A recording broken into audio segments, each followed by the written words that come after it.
Hey, what's going on, guys? We all know that the HG Origin line is fantastic, and today we're taking a look at a premium Bandai release. This is the Zaku Desert type double antenna version of that, so it's got a lot of really great weapons, awesome color scheme, and just such a great MSV feel to it. I really love this kit. I'm gonna go ahead and tell you guys right now that I highly recommend it, but let's go ahead and get into the review.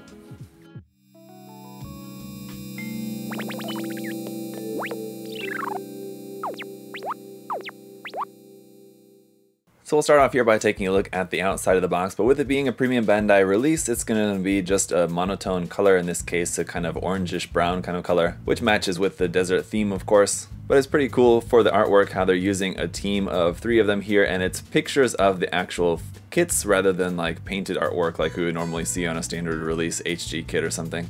But around on the sides of the box, of course, there's not going to be too much to see here, other than just the name of the kit and the logos. So we can go ahead and open this up, and what I'm wondering if this is going to have an entirely new manual or a different manual. We'll see here. And it looks like, indeed, we've got an entirely new manual here for this one. So as you can see, this is the Zaku Desert type double antenna type. Unfortunately, it's all in black and white, but we do have these photographs which are going to show where all the markings and everything go on that, including all of our camouflage markings, which we'll take a look at here in just a second at those. But we also have our color guide down there at the bottom, not in color, but all is in Japanese and English if you want to read that.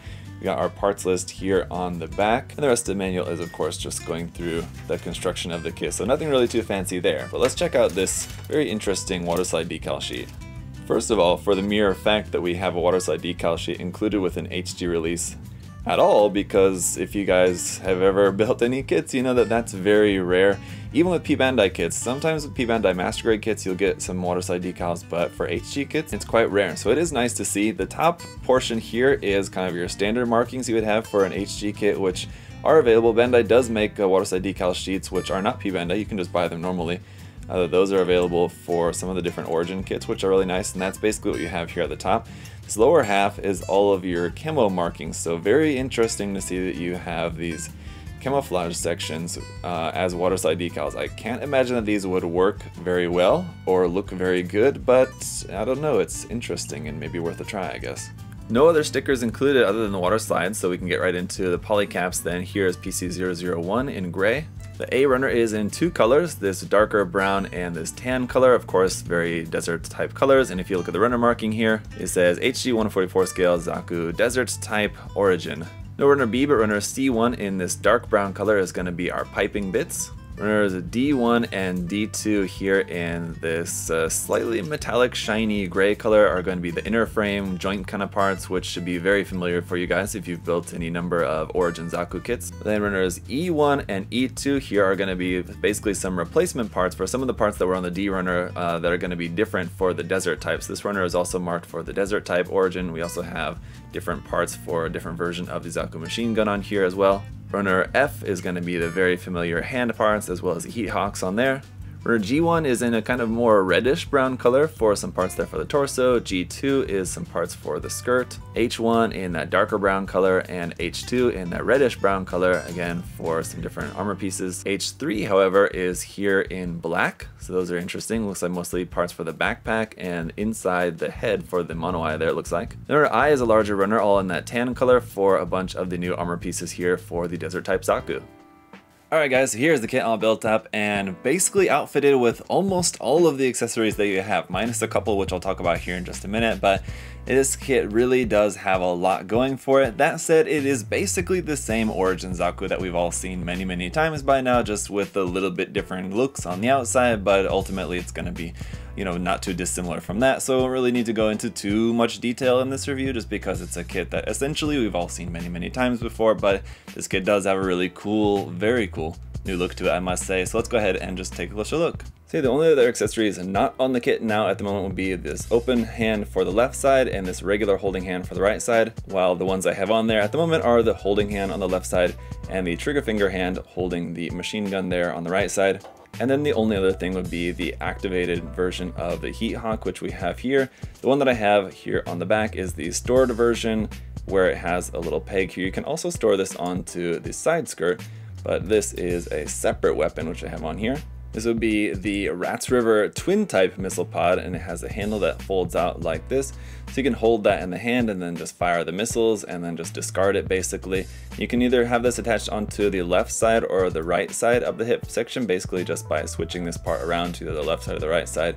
So it doesn't really matter. It would have been nice if we would have had 2 of those. Unfortunately, you only have 1. We also have the Rats River triple barrel missile pod, and that would be here on this side of the arm right there. So this of course could also be just detached and discarded if you want to, but also a really cool missile pod here just right on the side of the arm, very similar to the one used by the Regelgu, I believe it was. I believe different variations of the Gelgoog also use a similar type thing. The machine gun itself, as you guys will notice, also a little bit different in its style, but it still has the same fold out handle there for a 2-handed grip. Does not have a camera on it though, is going to be the main difference from this kind of standard Zaku machine gun. This part here on the back does fold up and down like that, so I guess if you wanted it to be held a little bit kind of closer to the body, something like that, you can just fold up that part there at the back. And then here on this side we also have the Cracker Pod. Odd as a name as it may be, this one basically just going to store your cracker grenades inside of there, or I don't know, I think that's exactly what they're called, maybe not, but also we only have 1 of. Really would have been nice if we have 2, but I do like the asymmetry, I guess, of it. But that can be plugged on either the right or the left side depending on which one you prefer. Otherwise, just taking a look at some of the new sections of this kit down here on the legs. The knee joint, as you can see, has this different style to it and just some very nice detail going on the legs here on these new parts. The backpack, of course, very nicely detailed, also asymmetrical here with like this longer extended vent out the side of that there like that. The shoulder armor on both sides, both the spiked version over here on this side and the shield going to be a little bit different from like your standard Zaku, and then of course the double antenna head option part there. Very cool. You're not going to have any sort of sticker or anything for the mono eye other than just what's on the waterside decal sheet. So even though, you know, people either like or dislike foil stickers or decal marking stickers, it would have been nice for this set to include some just marking stickers as well, like a normal HG Gundam The Origin kit has. Most all of them, I think, have those marking decal sheets, whereas this one, obviously I'm very happy about the fact that it includes water slides, but I think just for people who maybe don't want to use the water slides, or for me who wants to do a review and not put on water slides yet, it would have been nice to have some marking decals included in there as well. But overall, a really nice kit. There is still the ever persistent seam line here on the forearm, though I believe this one is the type that is made to look like a very small panel line, even though I would just prefer it to not exist there at all. So whenever I get around to painting this kit, I'll probably end up just having to fill that in so that there's no panel line. Because if there's a panel line going horizontally, I don't want one also to be going vertically. I think it just kind of looks ugly, so I would want either one or the other. Other than that, it's the only real seam line on the kit. There is one up here on the shoulder, but it's hidden basically as a detail. You have like a mirrored detail on the other side, so you kind of don't really need to worry too much about that, which is nice. Other than that, guys, like I said, it's pretty straightforward HG The Origin Zaku kit. You know, it has some really great articulation in there. As you can see, it's got a ton of really nice detail and a pretty good arrangement of weapons here, and mostly all new, so there's a lot to like about this kit. Obviously the main other gimmick of this release is the fact that you get all the camo waterside decals. I can't imagine that they would work very well. I would say if you want to give them a try, but for the most part I think the camo waterside decals, I would just kind of use that as more of like a reference as to where to put, like where to do the masking for doing the camo in a different way. I think probably in the case of this particular kit, I think probably using a camo masking putty would be the best way to go about doing your camo pattern on this. So I would just use the rest of the waterside decals for like the caution markings and the Zeon logos and stuff like that, and then just the camo I would just, you know, paint like you normally would paint camo. So there's just my own kind of idea about that. But if you guys do want to get this kit, if you do have the kit, if you try using the waterside decals for the camo, if you've had any success with it, let me know. Send me a picture or something like that. I would just be interested to see how your guys' efforts went in attempting to use those decals. But that's going to be it for this video, guys. Thank you all so much for checking it out. If you want to check out some more of the HG The Origin kits, fantastic line. I love all of the kits in this line, so definitely check them out at the USA Gundam store. The link will be down in the video description below, as well as all the other Gunpla and stuff that we have there for you guys. But as always, thank you so much for checking out the video today. If you would like to like the video, subscribe, or comment anything you guys might want to say about the kit or whatever, you know, let me know. Thank you so much, and until next time, hope you're all having a great day. I'll see you guys later. Bye bye.